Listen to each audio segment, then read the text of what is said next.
Hello, everybody, and welcome back to another episode of From the Fourth Line. My name is Emma, and I'm joined, as always, by my lovely co-host, Marcie. Hello. We've got okay, I didn't think this up. Okay, when we left where we left off on Thursday's episode, didn't think this one was going to be a massive deal. And then Morgan Rielly decided to cross-check Ridley Grigg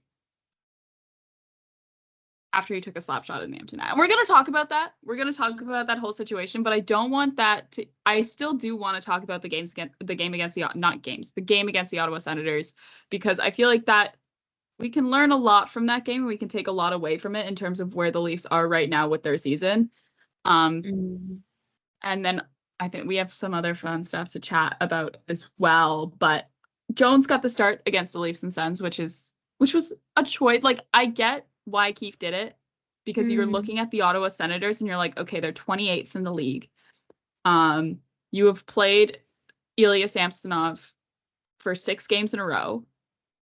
Yeah. And why don't you put in your second stringer to give him a break before then you go and you play a stretch that includes St. Louis twice, Philadelphia, and Anaheim. Right? Yes. Philadelphia is going to be a big team, and you want to at least give Samsonov some time off before you face him in less than a week. Face Philadelphia in less than a week. Because, surprisingly, John Tortorella's Philadelphia Flyers aren't half bad. They're actually pretty good this year. Yes. There's a surprise. I don't want to sound negative, but we're so screwed. We're so screwed. No, but that's the thing where it's like John Tortorella, like the Philadelphia Flyers have accomplished in less time what the Ottawa Senators have been trying to do since 2017. Yeah. Oh my God. I'm just not looking forward to it. So, yeah. I think Martin Jones played okay. There was definitely some situations where you would have hoped he would have provided you with more. But he gave the Leafs a chance to win. The Leafs did not help themselves in this game, for sure. Definitely, I would say probably the big one and the most obvious one. My 2 main points of the game was the sheer amount of stupid turnovers the Leafs were making. I was ready to blow an aneurysm in the 300s level of the Canadian Tire Center. I don't blame you. And then also as well, just they were slow to take shots. I'm usually not one to sit and yell, take the shot or shoot. I'm not that person when it comes to watching hockey. But this, I felt bad for the people sitting next to me, because I was just yelling, shoot. I was like, any time Max Domi had possession of the puck, essentially. It was just, like, him and Mitch Marner are the worst for it. Yeah, it's like, there's being clever and, like, sneaky with it, and then there's just delaying, not taking a shot. And then, oh, look, turnover. Oh, look, it's the Senators back the other way. Oh, look, a goal attempt. Whoa. Right? Absolute but it was like shocking. Who'd have thought? It was a thing where I was describing it to Simon, because that's who I went to the game with him, right? And I'm sitting there and I'm like saying, like, Max Domi is just essentially Mitch Marner if he shot way less, was worse, and also wasn't afraid to fight. Yeah. I don't like how. And that's why we have him for $3 million. Oh. Right? Is that what he signed for? Is $3 million? And then, or is he 5? And then I know he's $2 million less than Bertuzzi, and I can't remember if Bertuzzi is 5 or 7. 3. Domi's 3. I knew it. I'm so good. Look at you. I'm so good at this game. Who needs the internet when we've got you, eh? But yeah, exactly. And then of course always like Max Domi, yes, he did score technically twice. He did his first goal got called back for offside because Noah Gregor was offside. And the thing is Max Domi, like I don't know if that would have gotten called back, or at least it would, or I don't know if it would have gotten looked at as quickly because it was a coach's challenge. And I don't know if that would have gotten looked at as quickly if Max Domi didn't have, like, in the celebration, he knew it was offside. Like, right? You don't. You gotta work on the. You gotta sell it. Half of it is selling the goal, because I'm sure maybe they would have caught it. I don't know how good the Ottawa Senators like video coaches are. Maybe they would have caught it. Maybe they wouldn't have caught it. But like, if you're gonna come up and you're not gonna, like, for Max Domi, especially because then you saw how he celebrated his like the one he actually scored. Yeah, it's like, buddy, you gotta sell it at least to the point where they're like, was that offside? Not, oh, he didn't celebrate like he usually does.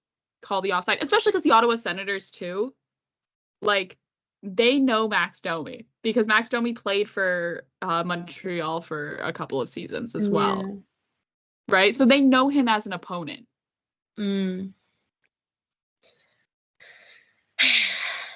It's like you don't score a goal that you know is offside and then essentially turn around, look directly at Ottawa's head coach and just go, oops. Exactly. Like, you don't make direct eye contact and go, that was offside. Yeah. So also as well, we didn't talk about it last episode because it happened after we finished recording, obviously, because it happened Friday.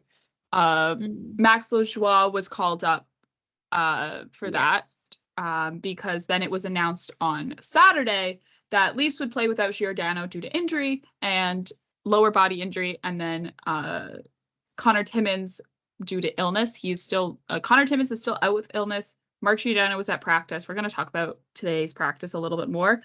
So that means Lagesson is in for his first game since the last time the Leafs played the Ottawa Senators. And he played okay. He wasn't the worst defenseman on the ice. He wasn't. I had absolutely nothing bad to say. He had a couple of mistakes, but like at the same time, you also have to think about the fact that this guy hasn't played since the month of December. Yeah, like he's really been warming up those seats in the press box. Oh yeah. But yeah, so Max Lajoie called up from the Marlies just to make sure that, you know, Leafs would have enough D-men. I guess maybe to call to give the extra reassurance, because the Leafs at this point right now, as the roster stands, is carrying 9 defensemen. Right? Which is 3 more than they need to feel to fill a lineup. So I don't know I still don't know like what was the purpose. I guess for extra reassurance, but I don't know if there maybe was a third defenseman who was questionable going into last night or not. Like not last night, into Saturday, because it's Monday today, but into Monday night or like into Saturday night or not. I don't know. Because maybe Sheldon Keefe just felt more comfortable having Max Lajoie there. Yeah. Just in case. In case of emergency, break glass sort of thing. Because I don't know, maybe that's just me who's like, I don't care if like I'll do what, like, if you know, I won't call him up because we have Lagesson who can play, but I guess maybe you just want one extra guy just in case. Keith's a lot like me in that sense. I don't like the possibility that something could go wrong and I don't have a plan for it. True, yeah. Also as well, but like just for reference, in order to make the room in the cap for Max Lajoie's contract, which is close to league, I think it is actually league min or close to, they had to place Joseph Woll on LTIR retroactively to December 8th, which is the day after he got hurt, which the fact that it's retroactively to December 8th is important because that means because they did it retroactively, it means that his 10 games or 10 days, whatever it is that you have to be on LTIR for in order to get reactivated have already passed because it's been well over 10 games or 10 days. I can't remember which one it is. It's been well over that period of time for the Leafs since Joseph Woll has been hurt. And we would know. We would know because I've been at both games. And I remember I sent you a 50-day countdown. I was like, it's 50 days until the 19th of February. It's been a while. Now we're at a week. Away. Oh but yeah, so for those who are panicking, who those are saying, oh, he's not going to be back until March. Oh no, because he's been retroactively added to LTIR. He can get called back at any time. The Leafs just have to make the cap room for his very small contract. But yeah, so Leafs eventually lost the game 5-3 to the Ottawa Senators. Shocker. But then with 5 seconds left of the game, it was 4-3. Leafs were trying to tie it up, hold Martin Jones to get the extra attacker, and Ottawa Senator forward Ridley Greig takes a shot at the empty net. It is a slap shot, and in retaliation, Morgan Rielly, cross-check, who's the closest Leaf to Greig when he takes the slap shot at the empty net, cross-checks Greig. And now, this is where it is. People say the thing is if you look at the video, and I saw it live happening in front of me. It didn't look like, because it rode up, like his stick, he wasn't aiming for head contact. Because of the situation, it looked like it rode up on him. Now, mind you, I was also sitting way up in the 300s, but I was sitting on that end of the ice. I was sitting way up in the 300s, so I was in the nosebleeds, but still see. It didn't look like head contact at first. Then I'm sitting in the car waiting to get out of the Canadian Tire Center parking lot, because that's always a mission and a half. And I'm watching the replays and I'm like, okay, there's the head contact. Because they only showed the replay of the cross-check once in the arena, and then they didn't show it again. I'm sure probably on the broadcast you guys saw it about 70,000 times, about 3 different angles and in slow-mo. Yeah, spot on. In the order. I didn't get that luxury, right? Because maybe they showed it twice, but I only really saw it once on the big screen. And then they didn't show it again. And then, because then play continued because there was still 5 seconds left on the clock. Yeah.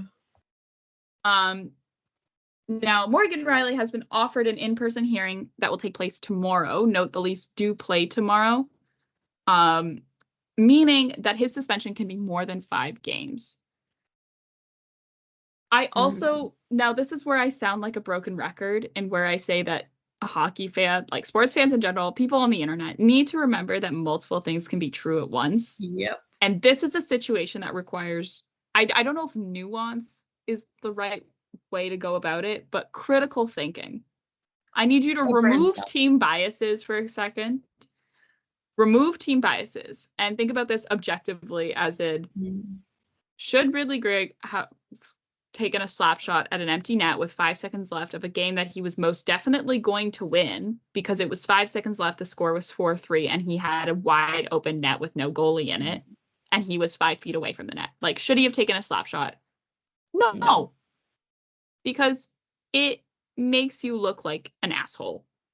And at the end of the day, sure, okay, maybe there are people who are fans out there who are fans of your team who like the asshole players.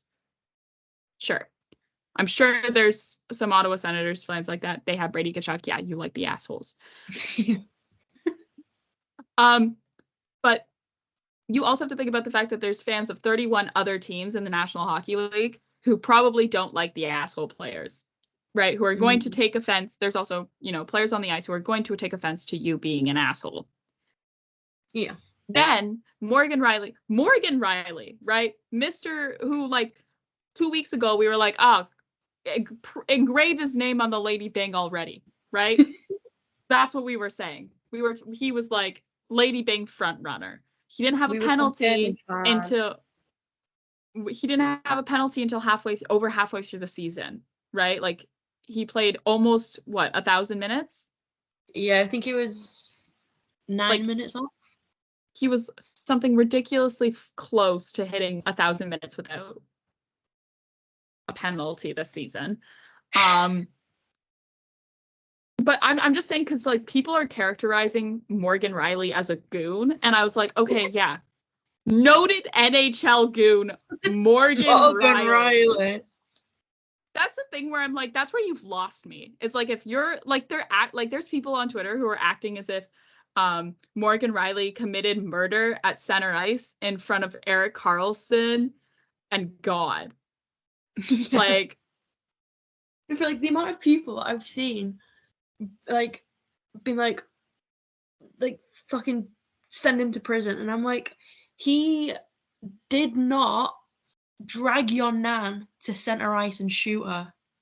Okay, she's still back home sitting in an armchair. She's fine. She's still kicking. He didn't kill anyone. But yes. So should Rielly Greg have taken that slap shot at an empty net? No, because in that was a situation where even I could have scored that goal. Right? It wasn't like something where it was like the situation warranted for it.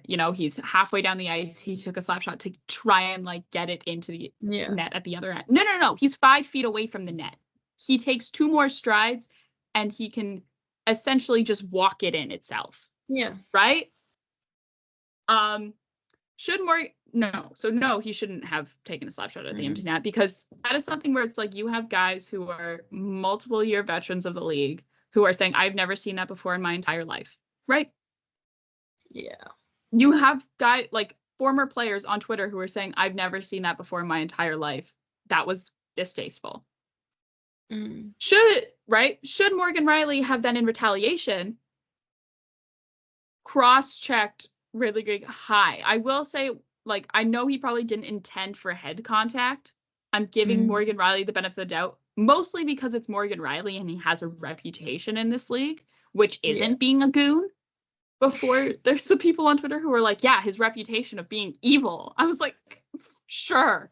Morgan Rielly is the furthest thing from an evil player, a dirty player, right? But yes, I will say, like, a cross-check a little bit high. I'm sure he was probably aiming for the shoulders. Should he have then cross-checked Greg in retaliation? No.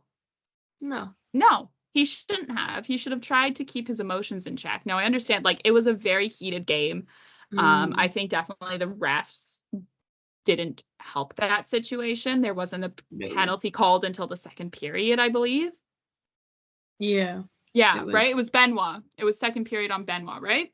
Yeah. Benny in the box. And then also, as well, there was another missed high stick for, like, the second game in a row on Jake McCabe that literally 30 seconds later, Sen scored on. Right? So, like, the emotions it's a battle of Ontario as well. Like, emotions are going to be running high. Be an intense game. Leafs have lost the last 2 games in this. Well, not last 2. Have lost 2 games in this series already. Like, they want to try and win this game to tie it up. Like, yeah, the frustrations are there. I see there's a lot of people who probably know more about the nuance about hockey on ice culture than I do, who are saying Morgan Rielly, he wants to get mad, should have dropped the gloves and fought him, which, yeah, I think we'd be having a very different conversation if he did that instead of cross-checking, right? Because at least when you drop the gloves and you go after someone, it's a little bit more less defenseless. Yeah, and it's attacking a guy. Okay, fair enough. Yeah, it's like, okay, well, you did something. I'm also putting myself at risk by fighting you, right? Like, we've seen guys get hurt fighting.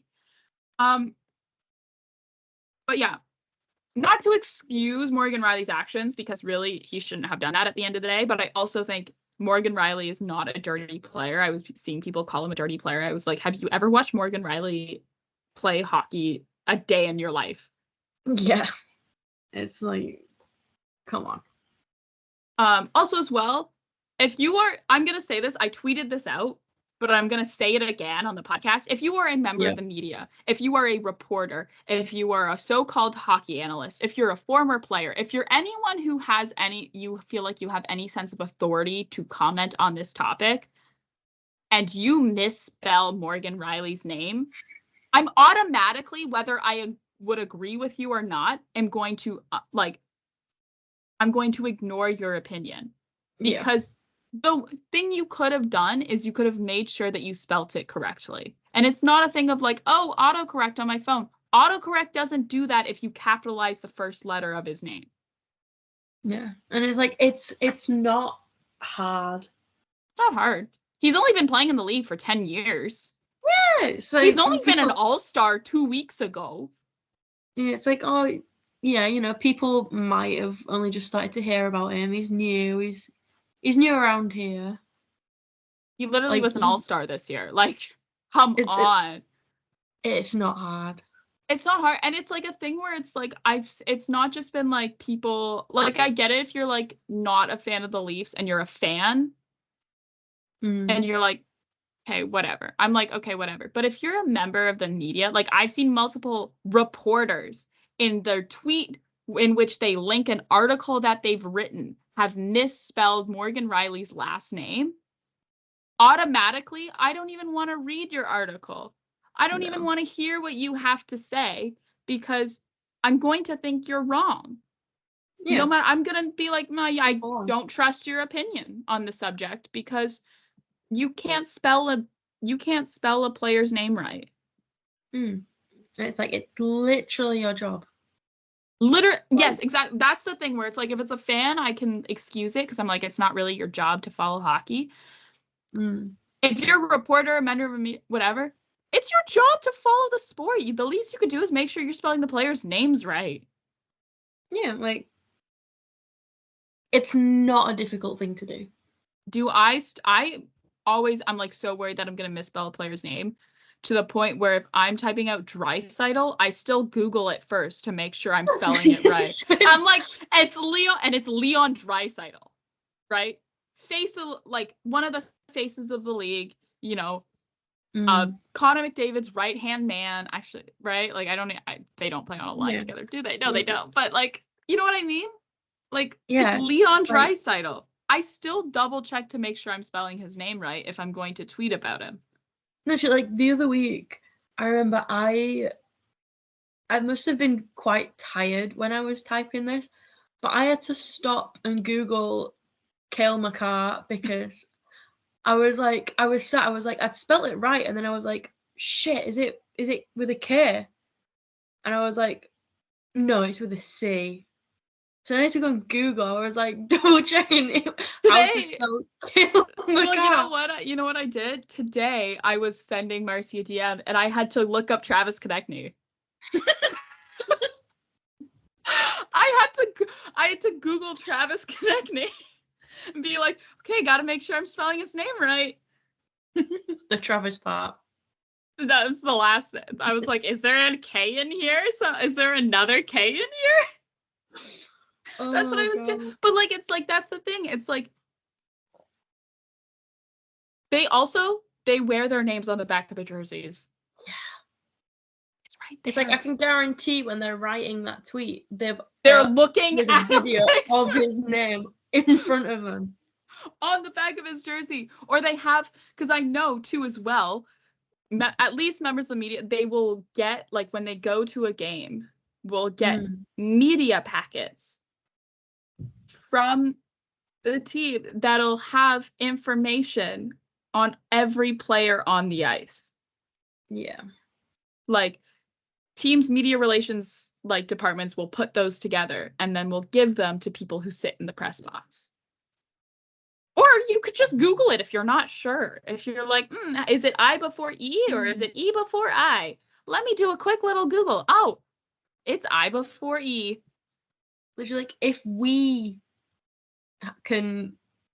have the brain cells to Google a player's name if we're not entirely sure if we spelled it right, people whose job it is to write about these players can surely do the same.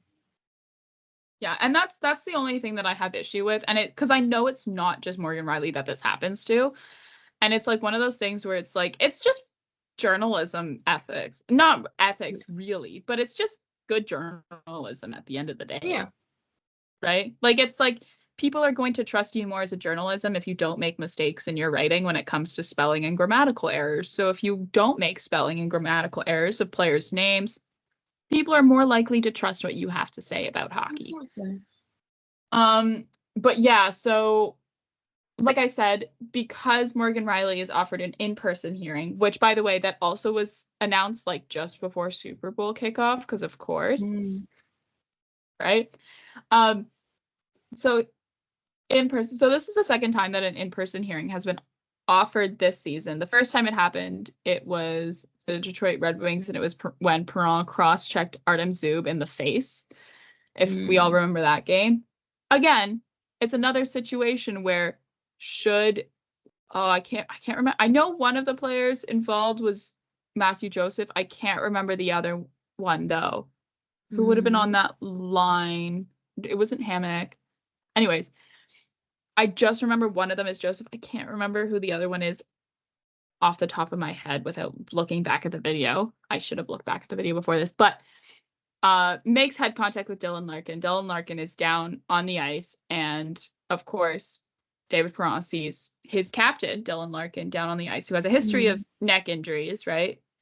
And he goes and he cross-checks the first guy in a Sens sweater that he sees, which is the innocent Artem Zub. Gets a stick to the face. Right? Like, Artem Zub was not involved in it, didn't do anything. And, David Perron just cross-checked him in the face. And that's one of those things where it's like, I don't think it was like fully Matthew Joseph. It was definitely like it was because it was two guys, and it was like, it was like Larkin was getting caught in between, and it was awkward, right? Should that have happened? No. Should David Perron have then cross-checked the first Sens player that he sees before making sure that it was the right guy, and very much going towards the face? Also no. Hence why he got 6 games, right? Do I think 6 games maybe is a little bit extreme, especially when earlier this season we saw Jacob Trouba get a fine for essentially taking a baseball swing at a guy's head like it was a ball on a tee? Yeah. No. Do I think that part of the problem and why this has blown up crazy out of proportion, where you have everyone chiming in on this, is because the lack of consistency within the Department of Player Safety? Yes. Do I think also part of it is that it was a Saturday night Hockey Night in Canada matchup, so it was a national broadcast. It was Battle of Ontario, and it was the Leafs, meaning it was the Leafs. Do I think that's also the reason why this has gotten crazy big? Yes. Yeah. And also as well, there was a couple quotes again that were said post game on Saturday, and then also today at the Leafs practice at their media availability, that we're going to get into as well. We're going to spend a lot of time on this just because it's the biggest story of the weekend as well. That's the thing, unfortunately. We're going to spend a lot of time talking on this. But the thing I do want to say, it's also as well, you have to think if Morgan Rielly didn't do anything, if Greg took the slap shot at the net and no Leaf did anything to retaliate, we would have Leaf fans everywhere calling the Leafs soft, calling them pushovers, saying they should have done something, getting mad at them for not doing anything, right? So it's that's the thing where it's Morgan Rielly, yes, he did something. Was it maybe the best thing he could have done? No. But it was still something. It was still something, because that's the thing where it was he probably also as well, as much as hockey players say being I don't read the media, I don't see anything about me, whatever, they do still. And he probably, you know what I mean? He's probably sick of having this team being called soft. And I'm sure like that's the thing is also is you have to think about the fact of like if Morgan Rielly is getting mad, it's not good. Yeah, like that's the thing. It's not good. We do have a couple quotes we do have to read over from a couple of guys. Sorry, I'm just on the map. I didn't have it where we send all of our tweets open. We do have a couple of quotes. The first one is the one from Saturday night. It was said by Sheldon Keefe. Yeah. Here we go. Sheldon Keefe on Morgan Rielly's reaction to Greg's slap shot at the end of the game. I thought it was appropriate, which is an interesting thing to say for the head coach. Yeah. I also then again don't know how many replays he saw of it as well, because also reminder, they didn't show the replay of it very much in the arena, which is where Sheldon Keefe was. Like it's not like they didn't even show it in slow-mo.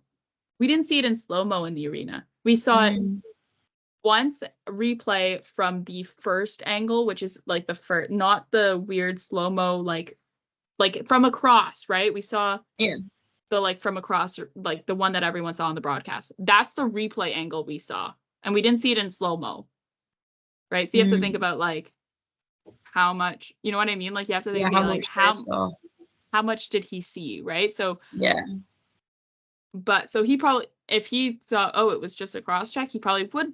But like, cause the head you get kind of iffy with the head contact for sure. And then there was more today, after the Leafs practice. Sorry, I just got to scroll through all of the tweets from here we go.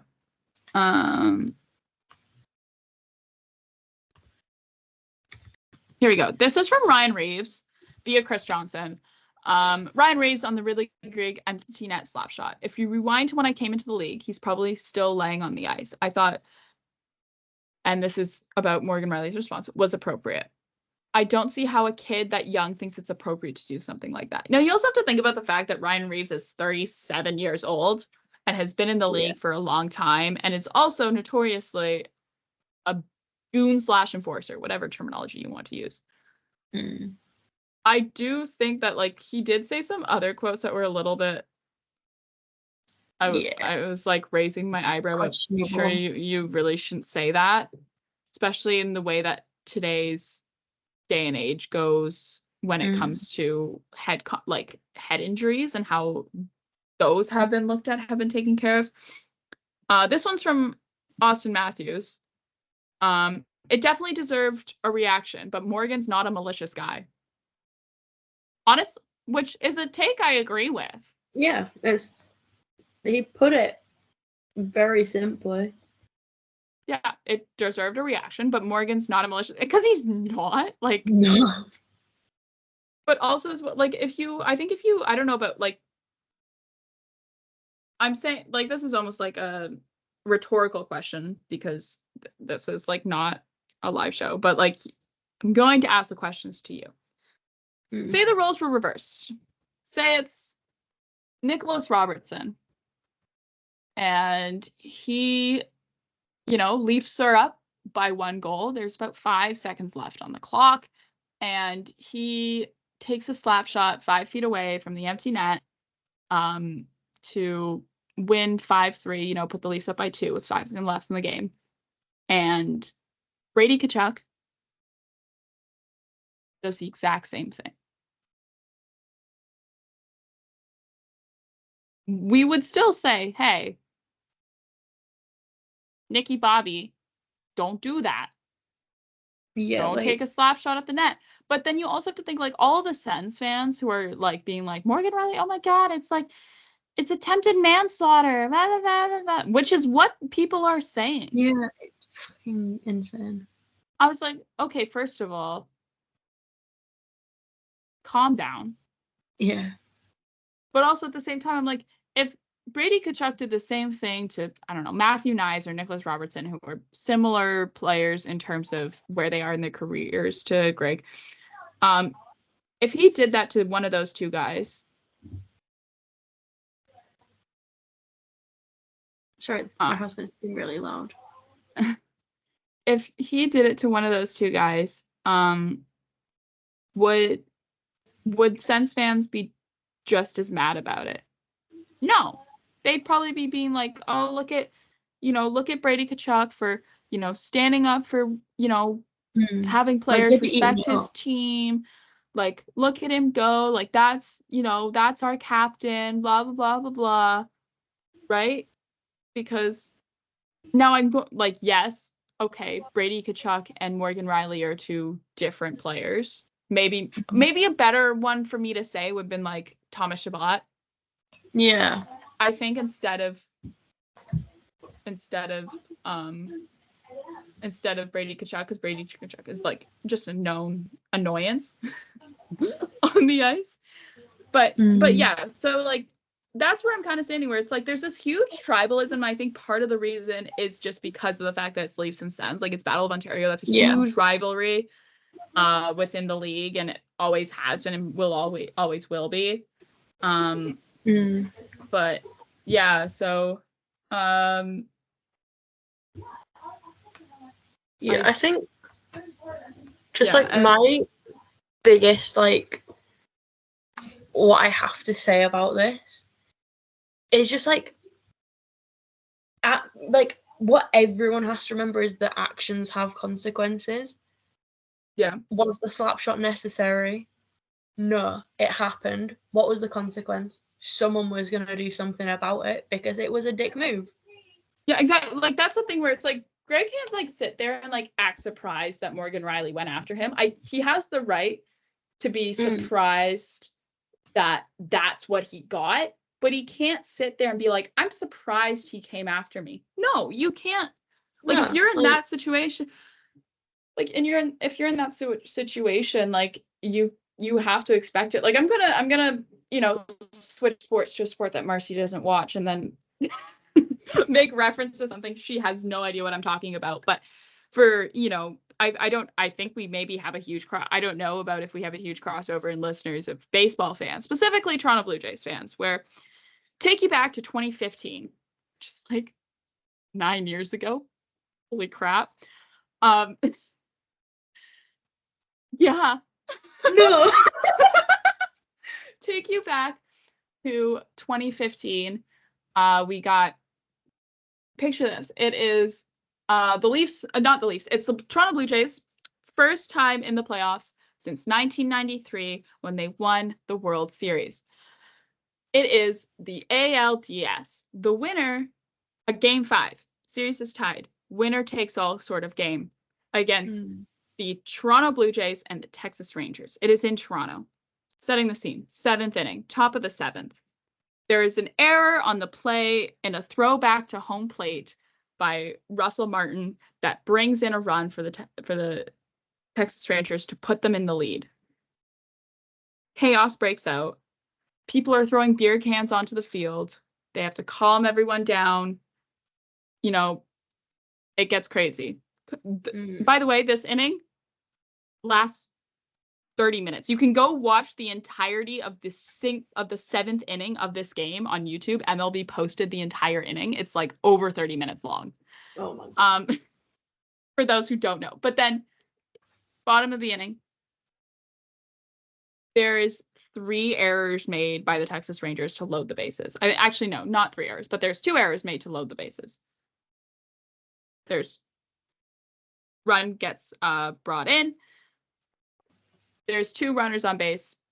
Jose Bautista, who was not drafted by the Blue Jays. The Blue Jays acquired him. He is like a cult hero. Kind of very much, I don't want to say John Tavares. You know what? It's like an Austin Matthews. Right? Star player, fan favorite. Everyone had his jersey. I have his jersey still as well. You see his jersey everywhere. Huge fan, like, everyone loves him. Yeah. He steps up for the face of the franchise, steps up to the plate, hits a home run, like a no-doubter home run out of the park for the Blue Jays to take the win.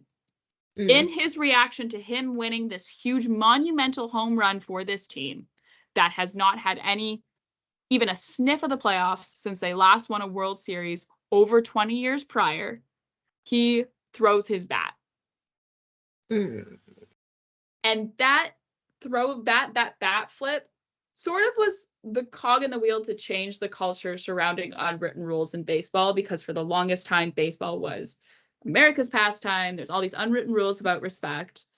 And Jose Bautista's bat flip, then, eventually one thing led to another. Blue Jays face the Texas Rangers in the regular season the next year. By the way, Blue Jays go on to win the game off of that home run. They win the series. Then they go on to lose to Kansas City. No, then they beat Cleveland and then lose to Kansas City. But go on. It's really exciting. Everyone dreams of having, everyone just thinks really nice, fond memories of the 2015 Blue Jays. Including myself. And then, so it's the next season, Leafs and Texas Rangers, not Leafs, Jays and Jays and Rangers. And it's May. Jose Bautista takes a bad slide into second. It's not the best slide. It's not an illegal slide. It's just not a great slide into second. Into Rougned Odor. Yes, that's his actual name. Rougned Odor. He takes offense to this slide and decides to punch Jose Bautista in the face. Oh dear. Because it's a culmination of bat flip to the bad slide to just emotions boil over. Punches Jose Bautista in the face. Yikes.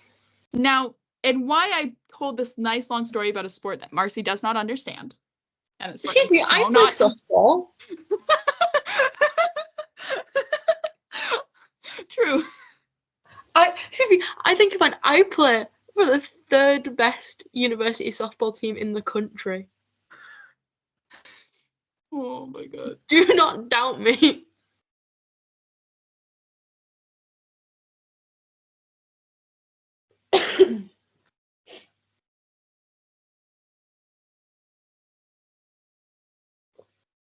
Here we go. He gets the suspension for a punch to the face in baseball, by the way. This isn't hockey. For a punch to the face for a slide into into second was reduced from 8 games to 7. And now the league potentially, most likely tomorrow, will give Morgan Rielly 6.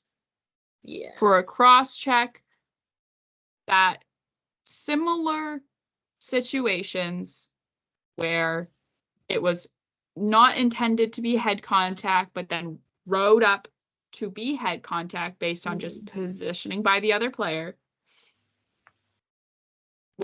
is somewhere in the range, like Elliot Friedman was talking about it today on 32 Thoughts, somewhere in the range of like it'd been like 1 to 3, I think maybe even 1 to 3 games. Right? Yeah. Do I think that's fair? No. Do I think 6 is fair? Absolutely not. No. It's it's I it's lost not my good. train of thought. I have a quote from Sheldon Keefe I can read if that helps you get your train of thought back. Oh, hit me.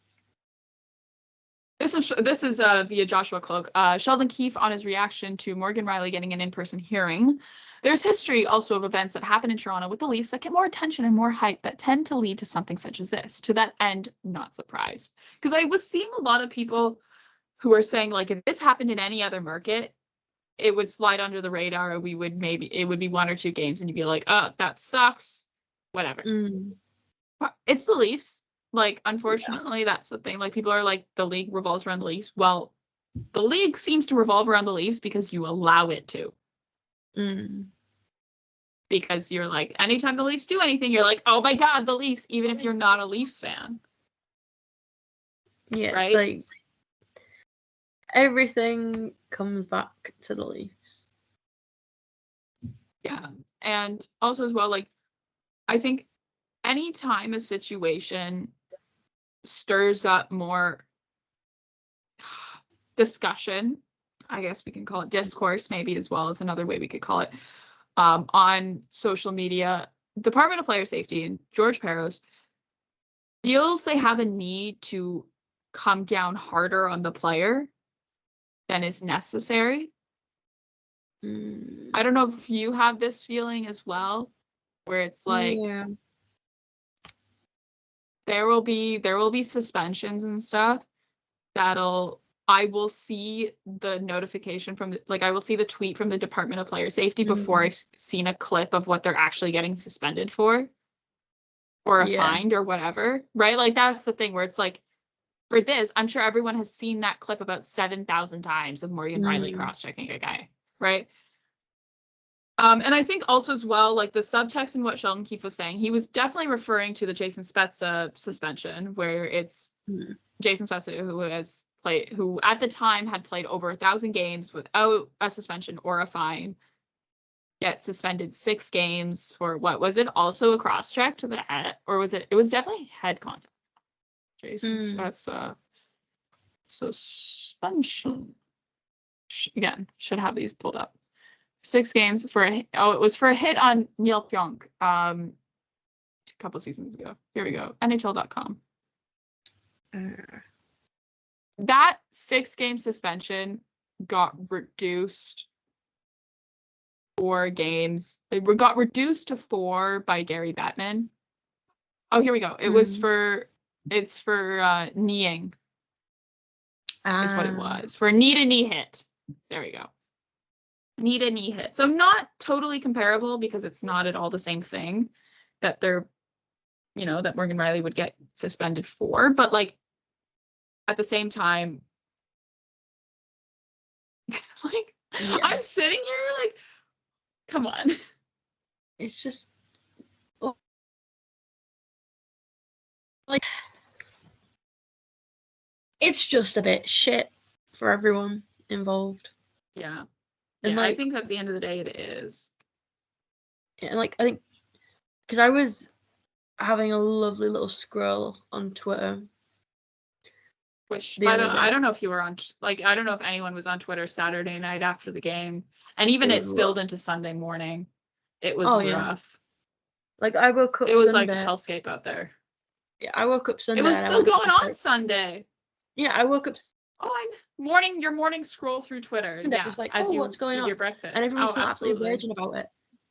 And I'm sat there, and I'm like, can these people complaining and being like completely like blown out of proportion, can they just stop for literally 5 seconds and just think, this is a very emotionally charged game in a very competitive sport in an incredibly competitive league.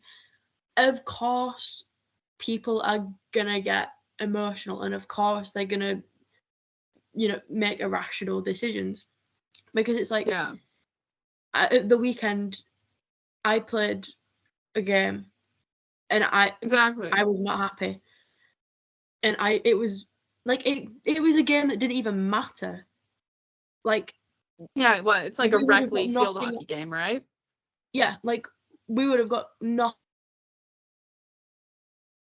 it, but I was still getting really annoyed. There were at least 5 times where I came this close to just smashing my stick into a billion pieces on the goalposts. And it's like, of course, like, even with games that don't matter, you're gonna get like annoyed and worked up, and you're gonna like do things that you look back and think, was it that deep? Not really. So it's like, for a game in a league as competitive as this, of course, do things that don't really make sense, that people are going to perceive as being dramatic. Like, it's a heated game, and and it annoys me when people completely like disregard that, and they immediately just go in for Morgan Rielly's fucking send him to prison. And I'm like use one single brain cell to just think and like put it into the actual context of the game. No, you're so right about that, because I think it's very different, like the reaction that fans were giving compared to the reaction that journalists were given compared to the reaction that former players were given is was all very different. Like fans, I could very easily spot out the fans who had never played a competitive sport a day in their life. Yeah. Not even just hockey, just a competitive sport in general. I can spot those fans out and be like, you don't get it. You've never been so hyped up on adrenaline after losing that you've done something you regret in hindsight, or you've gone over the extreme. Because like, okay, I grew up ski racing. I've been frustrated more than once. There's been many times where I've thought about snapping my poles in half because I've had a bad run or whatever, or I've messed up and I've ruined a race or whatever, right? Like I've been frustrated at myself. And it's been times where it's been like out of my control. And it's like been things where it's like I can't control the situation and I've been pissed off and I've been frustrated, and it sits with you and you get mad, and okay. And then there's also the journalists who go about hockey with this holier than thou approach, where they think because they're journalists, they can, be above the players and be above everything and be like, this is my opinion, it's right, no matter what anyone else says or no matter what happened. Right? Yeah. And then you have the former players, and this is the big one where it was like the one that stood out to me. I don't know if you saw his tweet. Maybe I'll pull it up and I'll send it to you. Was Mark Mathot, former Ottawa Senator. If you ever see him, I don't know if you ever see him on your timeline. I don't know. Mark. I see him all the time on my timeline. Maybe because he's like an Ottawa guy. I think he still lives in Ottawa.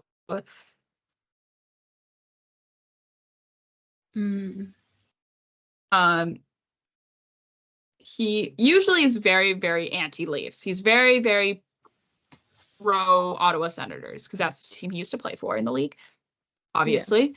And he even himself was like, he said he thinks Morgan Rielly should get suspended, but he appreciates the reaction from Morgan Rielly because what Really Great did warranted a reaction from Morgan Rielly. Was the reaction that Morgan Rielly gave appropriate? No, but he should still get suspended.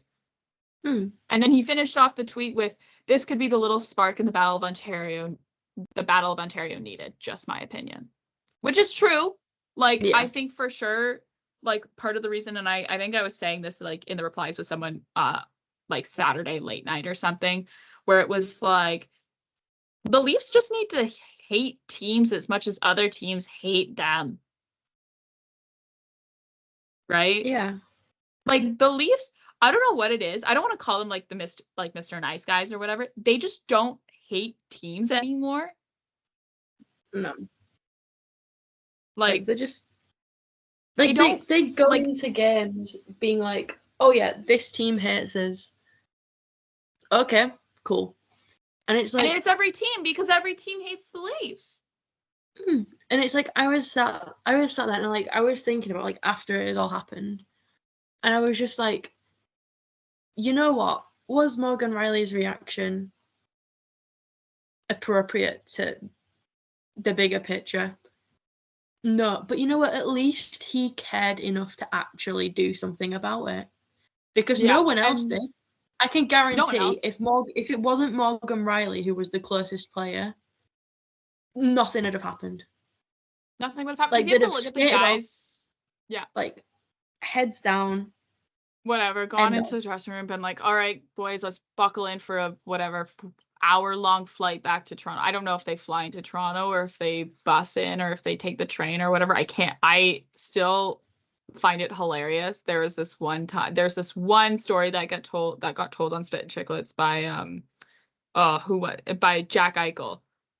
I think it was Jack Eichel. It was telling a story about Phil Kessel, where apparently teams will take a train between Ottawa and Montreal. I can't imagine the Leafs having to do the nightmare, like 5:45 in the actually I don't think it's 5:40, but like the nightmare train on Via Rail that I have to do every time I go home, where it takes, always it's behind schedule, no matter how on time you think you're going to be. You're always at least 10 minutes late to arrival, and who would be the guy who sits beside the emergency exit row who would have to get the talk of like, have you taken the train before? Do you know how to use the hammer to break the glass in case of emergency? Who would be that guy who would sit in that row in the back of the train? My roommate. But yeah, so just like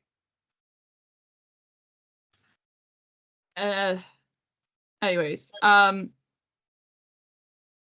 that's the thing where it's like, at least there was a reaction. Yeah, like, was it the best reaction? No, but it was still more than anyone else on the team would have done. So you know what? Good for him on that. Yeah. It shows he cares. And I think Morgan Rielly very deeply cares about this team. He's the longest serving Leaf. He's the only player on this team who played in 2013 in that series against Boston. So we will talk about if the Leafs are screwed, going based on the assumption that Morgan Rielly will get 6 games. But we do have to take, we're going to take just a quick break. I have to take my laundry off the drying rack because my roommate texted. All right, we're back from our little pause. I had to check out my laundry, but okay, we're going to talk about if the Leafs are screwed. Because Morgan Rielly potentially could be out for 6 games. I think that's what a lot of people are saying the assumption are. I saw someone say 20 games. I was like, are you kidding? He's not hurt. Ridley Krieg was at practice today for the Ottawa Senators to provide, like, he's not injured. Like, I get, yes, we have to focus more on, like, hey, let's protect our players' heads and limit head injuries. Yeah. Right? You also have to remember that this is Gary Bettman's NHL, Gary Bettman is a person who does not believe that the NHL, playing in the NHL, could potentially lead to CTE. So you could have ended that with full stop. Yeah. And it made just as much sense. Right? But not that Gary Bettman is in charge of suspensions and handing out suspensions. That falls on the Department of Player Safety, which is George Parros. But like, still, you have to think Gary Bettman surrounds himself with like-minded people when it comes to those positions of power within the NHL. So we're going to go based on the assumption that, and we're also going to use then again the David Perron suspension as precedent, 6 games. Are the Leafs screwed? On paper, when you look at the lines today that they had in practice for their defense, yes. Yes. Do you want to read out the line? Do you have them pulled up? Do you want to read them out? I don't know if you have them pulled out in front of you, the defensive lines that were at practice today or not. No, I don't. They're somewhere in our DMs. I just can't find them. Oh my god, we send so many things to each other. I know, that's the thing. I'm like scrolling up high for them. When was it? It's like definitely, we definitely sent them too. Like, that's the thing where I was like, oh, here we go. I have them. Yeah. I can send them. Yeah. Did you find them? Here. There you go. I resent it right down to the bottom. Perfect. Oh my god, why is... One sec, my phone's having a meltdown. And it's just not phoning. I could have read them out. Yeah. It's fine. Got him? Oh god. Read them out. This would be a David Alter. So, David Alter, the love of my life. supplier of Joseph Wall updates. Oh, we loved David Alter. He's always on it with the Joseph Wall updates. Oh, yeah. So we have Brody Lilligren, Benoit McCabe,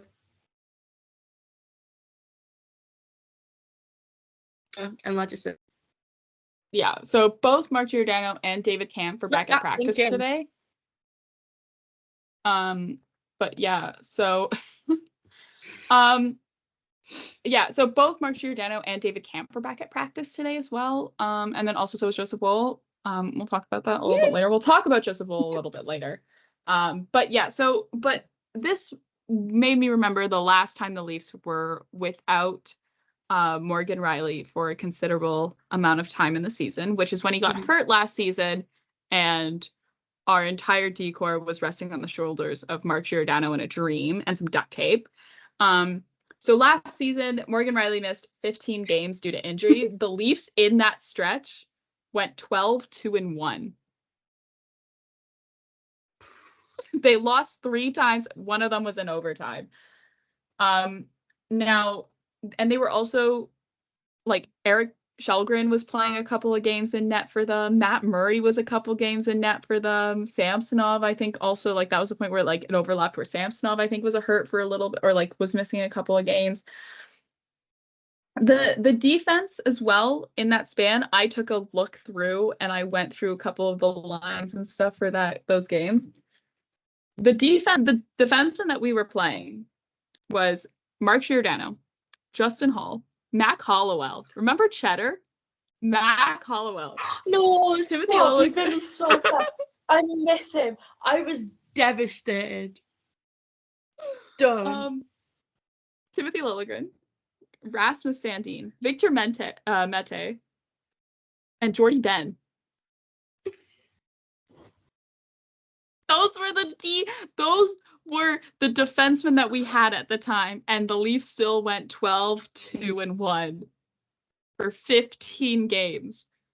And you want to know if we don't? Oh my god, that.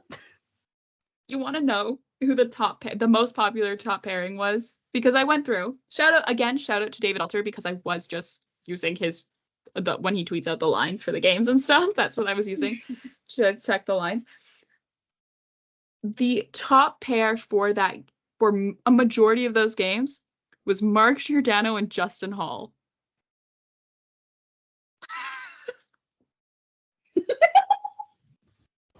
Which is crazy. I think about, because I think as well, like that was also around the time where Rasmus Sandin was getting some looks at top pair as well. But like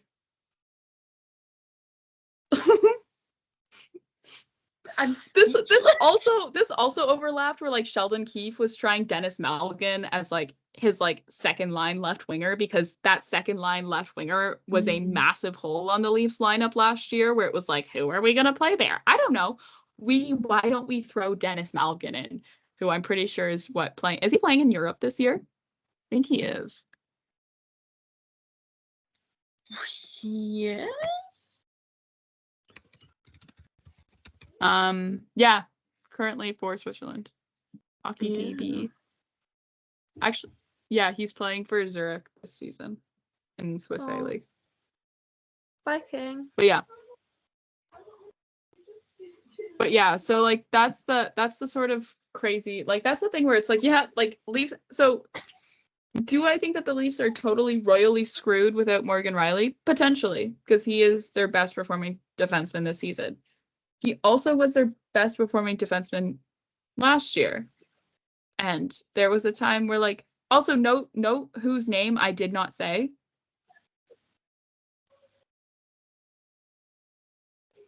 TJ Brody. Didn't play a lot of games in that span. Like you look, sorry, but yeah, if anyone really wants to doubt the Leafs, like I'm not saying be overly optimistic about the Leafs and about, you know, going like, oh,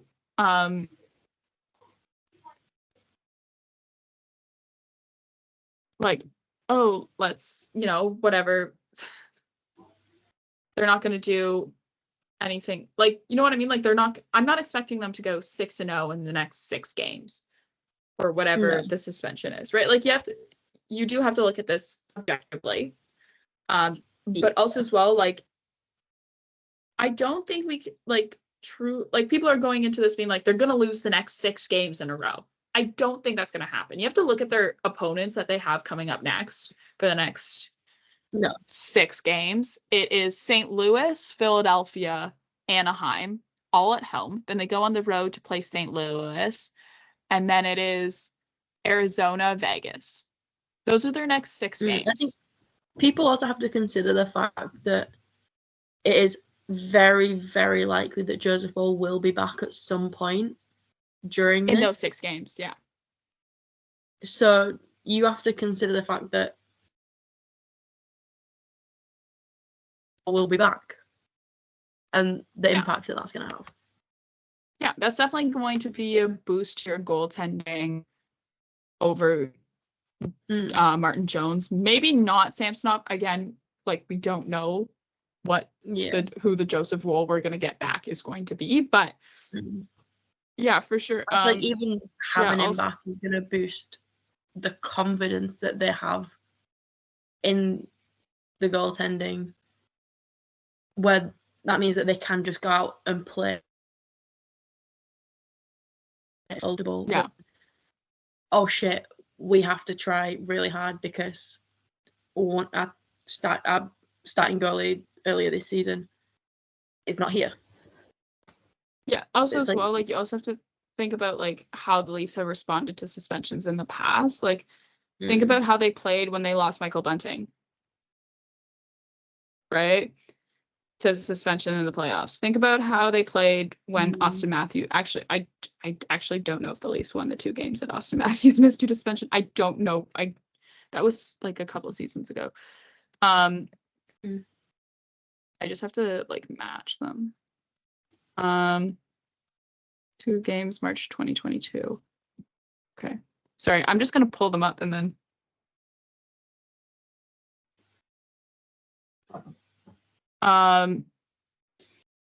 But yeah, so like you have to think about the fact that like the Leafs almost play better when they're the underdogs in a situation.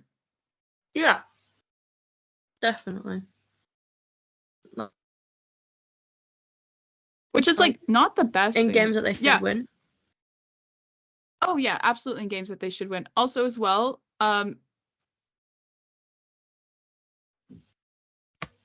oh my, I don't understand this team. The next 2 games, just also for reference, in the 2 games that the Leafs played without Austin Matthews, because he got suspended for cross-checking Rasmus Dahlin, they won both of those games.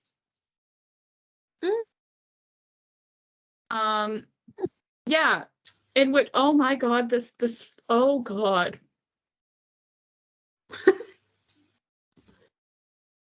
I'm slightly afraid. I just want to look up how these lines were worked out. Hold on. I'm gonna pull up the one where they won. They shut out Dallas, because I think that's just more fun to look at. Oh yeah. Would have been March 15th.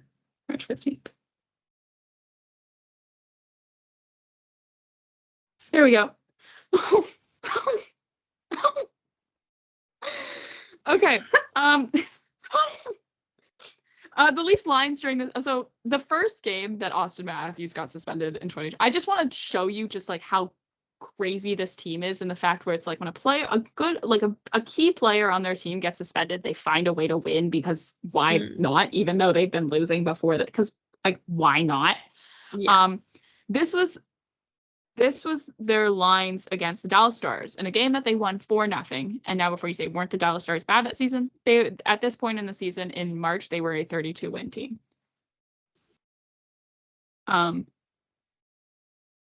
So, yeah. Bunting, Tavares, Marner. Mind you, also, this is 2 seasons ago. So think about that when I name off these. Like, this is like 2 seasons ago for some of these. Bunting, Tavares, Marner. 2 seasons ago, Nicholas Robertson. Kerfoot, Nylander. Mikheyev, Kampf, Engvall. That line's not getting anything done. Clifford, Spezza, Kaze. Oh, Lord. Those bottom 2 lines are not getting anything done. And, oh, God, they all played over 11 minutes. Oh, my God.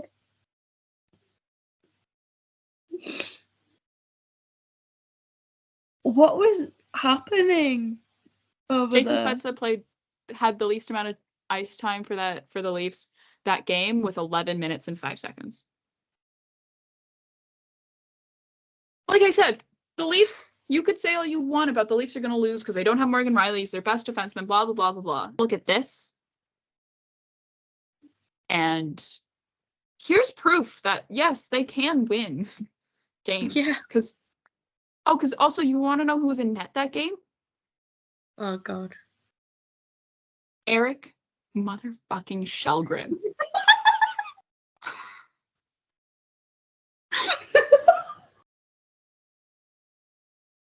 Against the Dallas Stars that had Jake Ottinger in net, Tyler Seguin, Joe Pavelski, John Klingberg when he actually could play,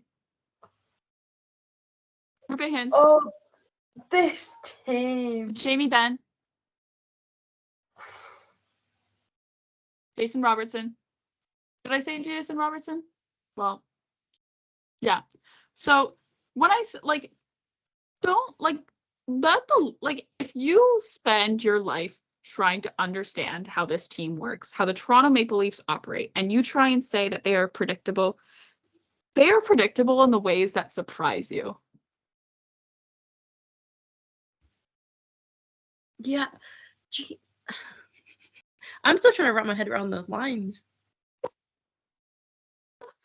Oh, yeah. And this also was, like, after the trade deadline. This was supposed to be the team that was going to, like, carry us into the playoffs. Oh, God. No, when you were reading those lines, I absolutely... I almost wish we did video for this. I wish we did video for the show just so we could get your reaction.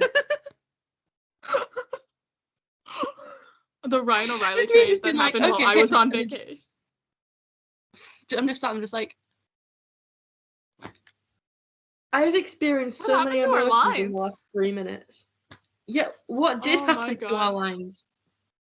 I'm like this tempted just to put up that the video for that one clip of me reading out those lines. Because your face, best thing in my entire life. Oh, God.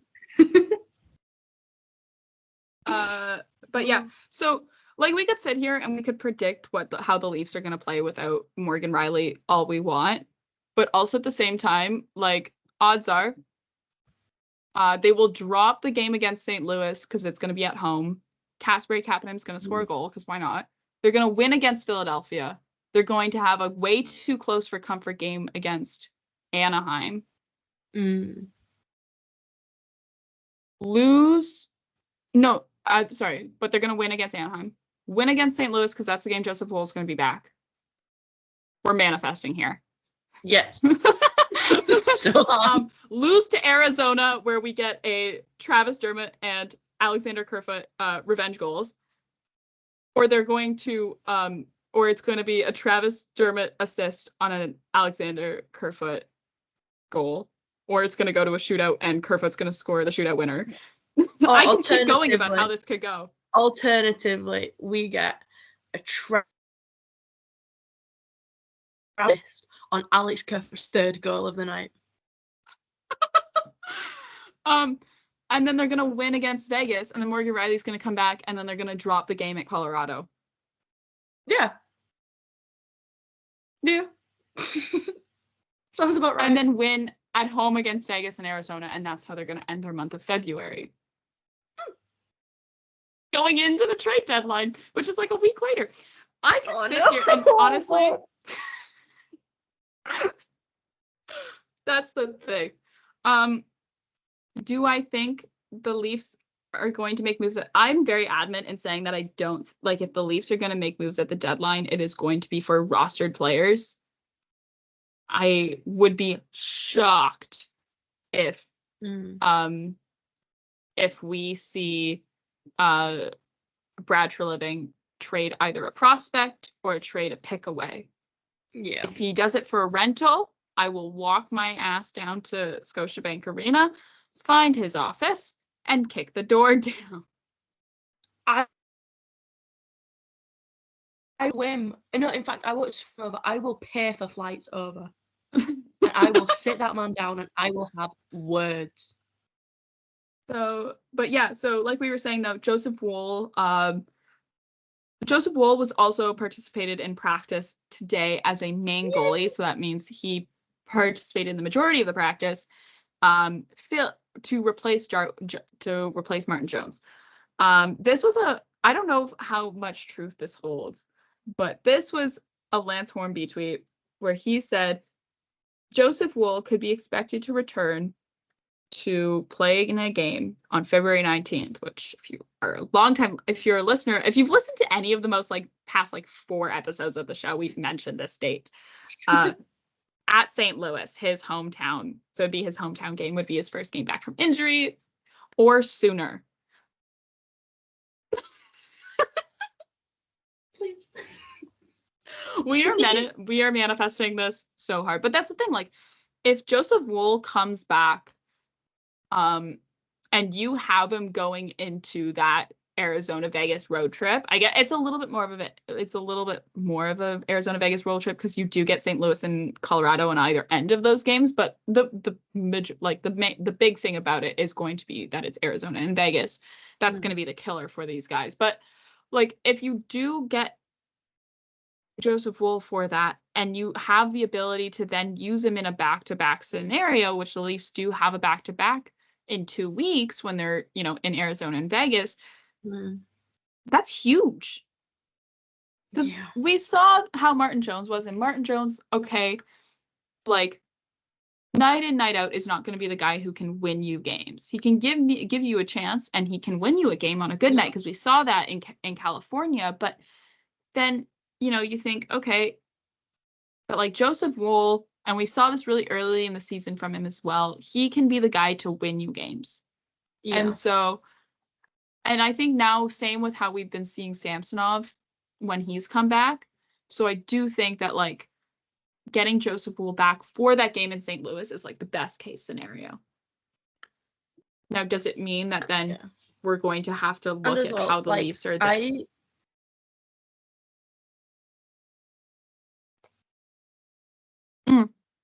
I was just going to say then it's going to be interesting how the Leafs deal with having 3 goalies and what they're going to decide to do with Martin Jones, if they're going to decide to keep him up or put him on waivers and chance someone grabbing him. I don't even want to think about that right now. Package him up in a trade deal. Who knows? Everyone's desperate for a goalie right now. Yeah. Anyways, continue what you were going to say. I just think personally that I'm using my little sprinkle of delusion that is always with me. Joseph Woll posting on Instagram last night was his little cryptic Taylor Swift-esque comeback post. He's dropping hints.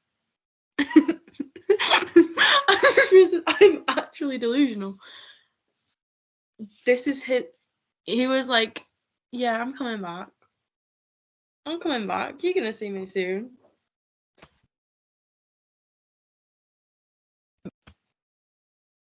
And I literally put in my notes, oh, how I love your cryptic ass. He could just have been posting because he misses playing.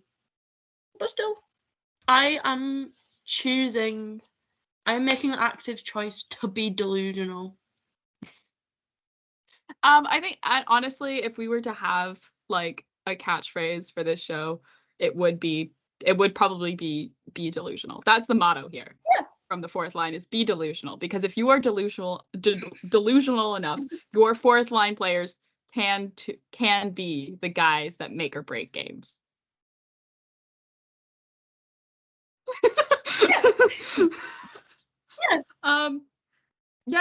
One more hockey thing as well that we have. So San Jose Sharks forward and all-star Tomas Hertl announced, and the team as well announced, that he will undergo knee surgery to clean out loose cartilage on his left knee. Ouch. Did your knee also hurt when you read that tweet too? Because mine My did. knee felt like it exploded. Yeah. He will miss a minimum of several weeks, according to his statement put out by the team. The statement also said that it was not affecting his play or ability to participate in the All-Star game. So.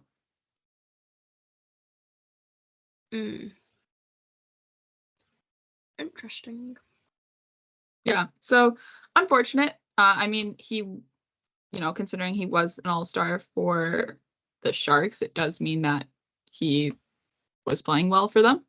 That's kind of what the Sharks. I mean, Macklin Celebrini, I really do hope you love the color teal and living in San Jose. I've heard it's a very nice. I hope you like the beach. He's from what, Vancouver? Is he? I didn't even know this. I'm Canadian. I feel like this is my real Macklin Celebrini. Where are you from, buddy? Oh yeah, you are from North Vancouver. So you do like the beach. You like you'll be in the same time zone as your parents for most of the year, so pretty good. It works. Hope you like teal. It's a beautiful color. I do think that the San Jose Sharks have some really nice jerseys. They're really nice jerseys. But yeah, so it's just unfortunate, but like I think from the sound of it, it sounded like a surgery that, is more for his own comfort than his ability to play hockey, which at the end of the day, you know what? If this is a season for the Sharks for, a guy like Tomas Hertl to miss a couple weeks during the season, I say go for it. Yeah. You know what? Why not? Might as well. Not? Might as well. Yeah. Also as well, we're a hockey podcast, but of course, the Super Bowl happened yesterday. Congratulations to the Kansas City Chiefs and Taylor Swift for winning the Super Bowl. Way to go. Yeah.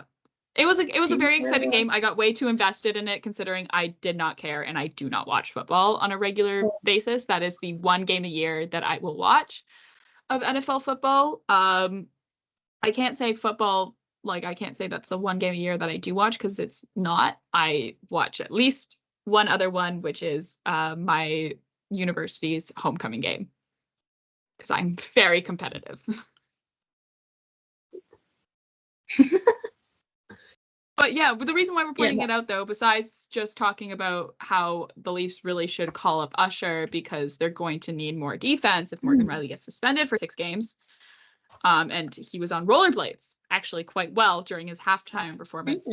There was actually quite a few NHLers at the Super Bowl. Just to list off a few, there's Henrik Lundqvist. Love that. Cole Caulfield. Okay, Cole. Phil Kessel. Someone sign him, please. Leafs legend. For my sanity, please someone sign Leafs legend Phil Kessel. I can't keep watching those compilations on YouTube where it's just people telling all their Phil Kessel stories with incredible Phil Kessel impressions.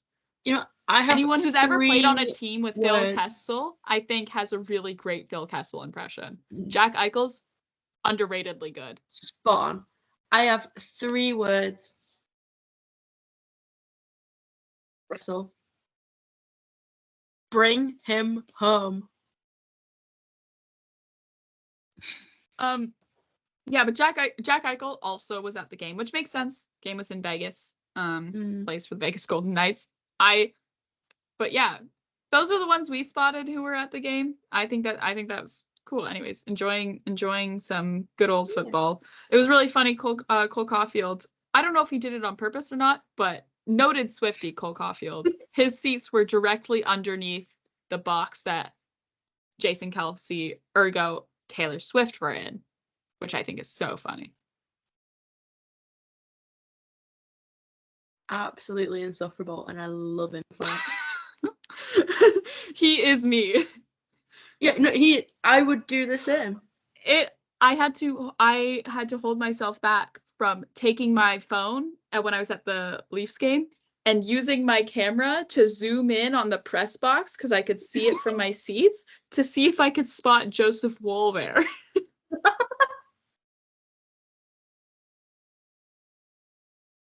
Oh, you're so real for that. I was like, no. First of all, I've got Simon sitting beside me who's gonna be like, what are you doing, you crazy person? Don't pretend Simon would understand. And then I also had some really nice people sitting on the other side of me who we were like high-fiving after every Leafs goal and everything. I made friends very easily. We were talking and everything, and I'm so good at making friends at hockey games. Anyways, it was really cute though, because when we were down in front of the glass for warm-ups, there was a kid there who was 8, who it was his first ever NHL game. And it was really sweet. And he had a sign and everything made up. And then it also at the same time was not to say that this is like not cute, but he was like 61 from Cape Breton, Nova Scotia, and it was his first ever like NHL game as well, and he was a Leafs fan. And then the Leafs go and lose it in front of them. How dare they? Oh, I know, eh? But yeah, so I think that's where we're gonna end it. I think we have a pretty nice long show here this week. Oh my god. I have one last thing. From Go on. Practice today. We had Big Mitch, Little Mitch. The way that's not even what David Alter was trying to like show with that video. He was trying to show Ryan Reeves doing some sort of like siren imitation, but it was like my brain didn't know what to focus on because it was like there was like Big Mitch, Little Mitch, and then there was Joseph Woll, and then there was Bobby McMahon, and then there was Ryan Reeves making a siren noise, and my brain felt overloaded. I was like, oh my god, so much going on in there. But yeah, that was a really cute video. It was so maybe cute. we'll link it. I think we can link it in the show notes for those who haven't seen it. But if you probably have seen it if you exist on the same side of Leafs Twitter as we do, because it was everywhere. Mm-hmm. We'll definitely link it though in the show notes. But yeah, with that there, is that all we've got for today? Wow. Leafs play tomorrow against St. Louis back at home. We'll see for how many games the Leafs will be without Morgan Rielly. It's guaranteed he's going to get a suspension. We know that. It's just a question of how many games. But yeah, we'll see how that goes. We'll definitely, it definitely will be interesting for sure. But yeah. With that being said, thank you for listening. You can follow the show on Twitter at From the Fourth Line, and that's fourth with the number 4. You can follow the show anywhere. Not follow the show. Yeah, you can follow it, but you can also find the show anywhere you get your podcasts. We're working on getting all of our episodes up to YouTube slowly. It's getting there. It's not, if you do want to get the show as soon as it comes out, definitely recommend following us on Spotify, Apple Music, Amazon Podcasts, not Apple Music, but Apple Podcasts, Amazon Podcasts. I think we're also one other place, and I can't remember off the top. No, we're not on Google though, but we'll get there. But yeah, you find us there. If you find us for free on most of those places actually as well. So you can follow me and Marcie on Twitter at 60 Leafs for Marcie, at PearB1 for myself, and we will see you maybe on Thursday. We didn't really talk about scheduling. There may or may not be an episode on Thursday. It is just a very busy weekend going into Family Day weekend for us. If we don't see you on Thursday or sometime in the next back half of this week. We will see you actually on Tuesday, because there will be no Monday episode because it's Family Day, which is a holiday in Canada. So like dad holiday.